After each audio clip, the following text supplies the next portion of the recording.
Magandang hapon, Rosalie. Ano ba ang bagong revelasyon sa sinasabing huling pagdinig ng House panel sa paggamit ng confidential funds ng Office of the Vice President at Department of Education sa ilalim ng VP Duterte o ni VP Duterte? June, bukod sa kontrobersyal na Mary Grace Piatos at Cocoy Villamina kabilang sa mga recipient umano ng confidential funds ng Office of the Vice President batay sa mga isinumiting resibo sa Commission on Audit o COA, meron pang ibang pangalan sa mga resibo na kinumpirmang wala sa database ng Philippine Statistics Authority o PSA. Sa kumpirmasyon ng PSA, 405 sa 677 na mga pangalan sa resibo kung saan ginamit ang confidential funds ng Department of Education sa ilalim ni Vice President Sara Duterte ang walang records sa kanilang database. Ito ang inihayag ni House Committee on Good Government and Public Accountability Chairperson Manila 3rd District Representative Joel Chua sa huling pagdinig ng House panel kaugnay ng paggastos ng confidential funds ng OVP at DepEd ngayong taon. Tayo po ay sumulat upang isumite ang 677 pang pangalan na nakalagay sa acknowledgement receipt ng DepEd kung saan tayo po ay binigyan ng tugon ng Philippine Statistics Office dated December 8, 2024 at dito kanila pong sinasabi na out of 677 individuals, 405 ay walang birth certificate o walang record sa birth certificate o pwede nating sabihin na non-existent. Bukod dito, ilan pang umano'y irregularidad sa mga resibo ng confidential funds ang nasilip ng House panel. Kabilang na ang mga resibong may recipient na Alice Crescencio, isang pangalang may magkakaibang pirma at nilagdaan umano sa iba't ibang lokasyon. Similar to our friend Cocoy Villamin, Mr. Chair, there were 3 different signatures. Kapansin-pansin din po rito, Mr. Chair, na si Miss Alice, was apparently, according to these ARs, were in different parts of the Philippines. Pinirman niya, nung inuna, nasa Pasay City siya. Pangalawa, pumirma siya, nasa Iligan City, sa Mindanao. At doon po sa ang aking probinsya, sa Lanao del Sur. Pumirma din ho siya doon. Baka nandun din siya according to the acknowledgement receipt. Gayun din ang mga resibong may recipients na ang pangalan ay Sally at Sheila. Magkaibang pangalan pero tila iisa ang pirma. These are 2 different persons, Mr. Chair, from 2 different addresses, I would assume. However, they have the exact same signature with exact same strokes. At baka isang tintang ballpen ang ginamit, Mr. Chair. Sinilip din ng resibong ang recipient ay isang Milky Sequoia.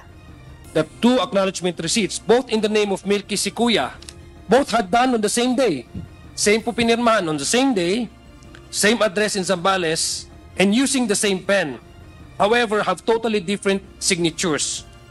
Nasa 2,000 recipients naman ng confidential funds ng OVP ang hinihintay pa ang resulta ng PSA verification.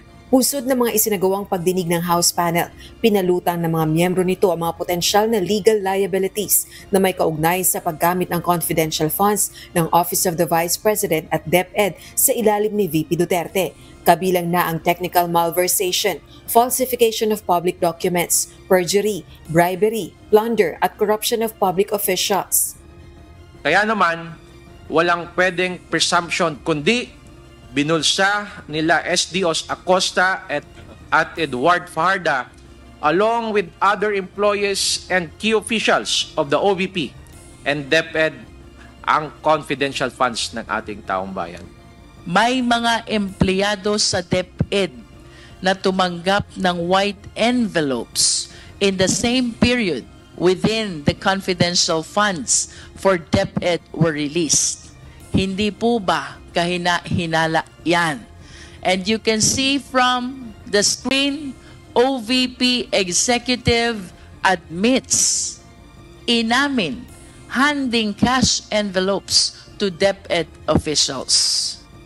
Subalit paglilinaw ng House Panel Chairperson, rekomendasyon lamang ito ng mga individual na miyembro ng komite at hindi ng buong House Committee on Good Government and Public Accountability.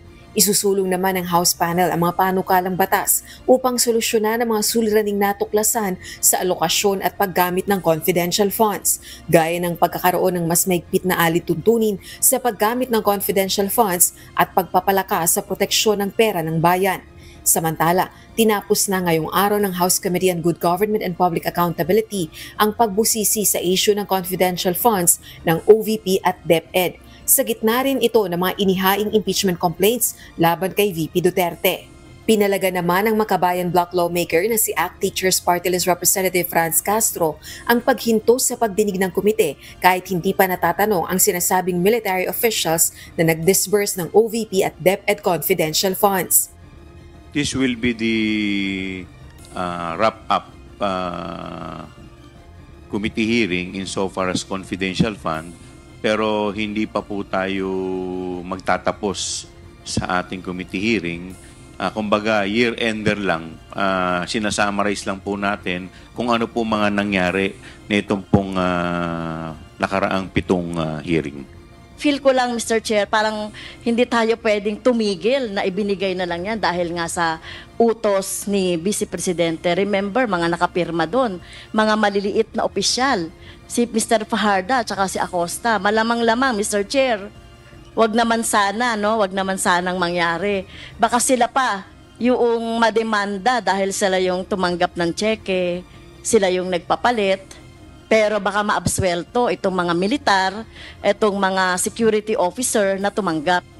Ipagpapatuloy naman ang pagdinig ng House panel sa iba pang issue gaya ng red flag sa procurement ng mga laptop para sa DepEd computerization program noong si VP Duterte pa ang kalihim ng kagawaran. Natanong naman ng House panel chairperson kung bakit hindi nila inusisa si VP Duterte sa mga alegasyon laban sa kanya nang dumalo ito sa huling pagdinig ng House Committee noong November 25, 2024. Ito ay kahit na natili ng nasa 6 na oras sa hearing ang Vice Presidente at nanumpa rin itong magsasabi ng katotohanan sa pagdinig. Well, actually, may mga magtatanong supposedly sa kanya, but unfortunately, nagkaroon po ng incident kay Gina Acosta. Kasi yung mga congressman na nando doon, nakapokus muna sila doon sa mga SDO na umattend. So, siguro kung medyo natagalan pa, pupunta talaga kay BP Sara. Hindi po ba siya waste opportunity kasi early in the morning, if I'm not mistaken, in the afternoon hanggang gabi, present po si VP Duterte as well as the security officers po na kung saan dumaan yun pong confidential funds. Pero hindi sila natanong about dun sa mga allegations ng irregularities. Hindi po naman dahil nilay muna yung predicate dun sa mga SDO. Yun ang pinaka-importante munang tinanong eh. But unfortunately, nagkaroon nga tayo ng emergency situation kaya po hindi po nakaabot kay BP Sara.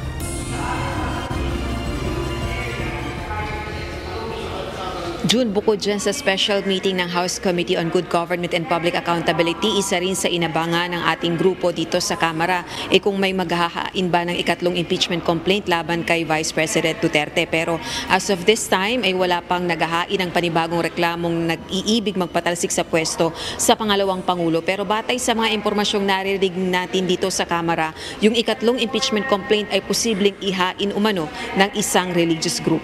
Balik sa'yo, June. Oo, Rosalie. Ikaw ba'y nagtanong kanina kay Chairman, Rosalie?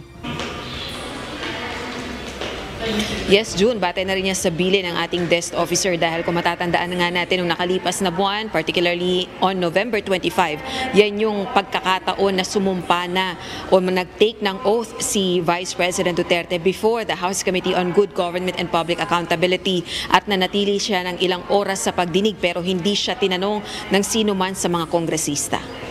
O kasi, di ba, bago pa yung pagdinig na yon nung iniimbitahan nila si VP Duterte, sinasabi nila palagi, di ba? Dumalo ka na lang. Bakit hindi siya na, kumbaga, na i-prioritize para matapos yung usapan, para siya na ang sumagot doon sa lahat ng ibinabato sa kanyang opisina, maging doon sa panunungkulan niya sa DepEd regarding doon sa confidential fund. Bakit hindi siya na-prioritize kung talagang, kumbaga, siya lang makakasagot lahat niyan, di ba, Rosalie? Correct, June, dahil si VP Duterte naman talaga yung point person, pinakamataas na opisyal sa OVP at ng DepEd nung siya pa yung secretary ng kagawaran. Pero yun nga ang idinadahilan ng House Committee Chairperson na si Representative Chua, inuna nilang tanungin yung SDO kaya nawala na ng chance. Pero kung tutuusin yung manakalipas na pagkakataon ay lagi nilang binabanggit nga na hindi nila tinanong si VP Duterte sa unang pagkakataon na dumalo ito sa pagdinig dahil hindi ito nag-take ng oath. Pero nung tinanong nga natin na nag-take na ng oath si VP Duterte last hearing nung November 25 ng komite, naubusan daw sila ng pagkakataon. Kasi kung tatandaan mo, Rosalie, noong ipinatawag nila o inimbitahan nila si dating Pangulong Rodrigo Duterte, di ba, pinauna silang, kumbaga siya ang sinalang kaagad kasi nga, mas maganda siya ang sumagot dahil siya ang involved talaga doon sa EJK o sa iba pang mga bagay tungkol sa war on drugs. Sayang yung pagkakataon nila na talagang si VP Duterte na ang kanilang maisalang kaagad. Doon sa punto na yon, Rosalie, yun ang pinupunto rin ng mga nanonood ngayon at ng ating mga kababayan. Tama, June, at bilang paggalang na rin yun sa tanggapan ni Vice President Sara Duterte, nagpaunlak sa imbitasyon sa araw na yon at nag-take ng oath gaya ng hiling ng mga kongresista. Doon naman sa impeachment complaint na inihain ng Makabayan Black, lumalabas kasi parang, Rosalie, yung impeachment complaint na yon, isa sa mga pinagbasihan yung ginawang pagdinig dyan sa committee na yan, Rosalie. Ngayon ba, lahat ba ng ito ay magagamit nila laban kay Vice President Sara Duterte? O June, kabilang sa mga grounds, kabilang sa mga tinukoy doon sa impeachment complaint, inakuha nga nila yung mga impormasyon sa isinagawang pagdinig. Naka-7 hearing kasi itong House Committee on Good Government and Public Accountability at marami sa mga natuklasan nila sa pagdinig ay ang alam natin isinama doon sa reklamo na impeachment na inihain ng Makabayan Bloc. Ngayon, itong Makabayan Bloc lawmakers, particularly si ACT Teachers Party List Representative Franz Castro, nabanggit niya nga nung last Friday morning pa na ipadala sa kanilang group chat itong itong kopya, yung digital copy ng kanilang impeachment complaint. Pero nang tinanong naman natin kanina si Representative Chua na chairperson ng komite, gayon din yung iba pang mambabatas katulad ni Congressman Valeriano at si Congressman Sia Alonto Adjong, sinasabi nila ay hindi pa sila nakakatanggap ng kopya or kung natanggap man sa kanilang group chat, hindi nila ito nabasa o nakalagpas sa kanilang paningin dahil marami nga silang sinasabing group chats at hindi naman lahat ng chats nababasa nila, June. Kasi kung halimbawa, nangangalap na nga halimbawa ng lagda itong Makabayan Bloc sa kanilang inihaing impeachment complaint, kung yung mga miyembro naman ng komite na yan, ay handa ba silang pumirma doon para mapabilis na ang proseso, Rosalie, para pagka yan ay na-discuss na sa mga kongresista, ilang 106 lang naman ang kailangan pirma, para ma-transmit na kagad sa Senado para mapagtuunan ng pansin itong impeachment at makapag-move on ng bayan, Rosalie. O June, yan nga yung pare-parehong itinatanong sa mga kongresista pag merong pagkakataon, pero ang binabanggit nila, hindi naman sila pwedeng pumirma sa isang reklamo na impeachment kung hindi naman nila nababasa itong impeachment complaint na to. Nung kanina, nung tanong tayo sa kanila, sabi nga nila, hindi pa nila nababasa yung reklamong ito. Kasi kung pagkukumparahin natin yung dalawang impeachment complaints, napakaraming grounds na sinayit ng impeachment complaint na endorse ng Akbayan. Pero itong sa Makabayan Bloc ay isang ground lang yung kanilang sinayit, betrayal of public trust. So kung meron mang mas madali-daling i-digest, ito yung impeachment complaint ng Makabayan Bloc na inihain laban kay VP Duterte. Pero as of now nga, dun sa mga natanong nating kongresista kanina, bago pa man yung pagdinig ng House Committee on Good Government and Public Accountability, ay hindi pa nila nababasa itong impeachment complaint. Hindi naman sila pwedeng mag-endorse o pumirma ng impeachment complaint nang hindi nila nababasa, June. Alright, maraming salamat, Rosalie Cos, nag-uulat ng live mula sa House of Representatives.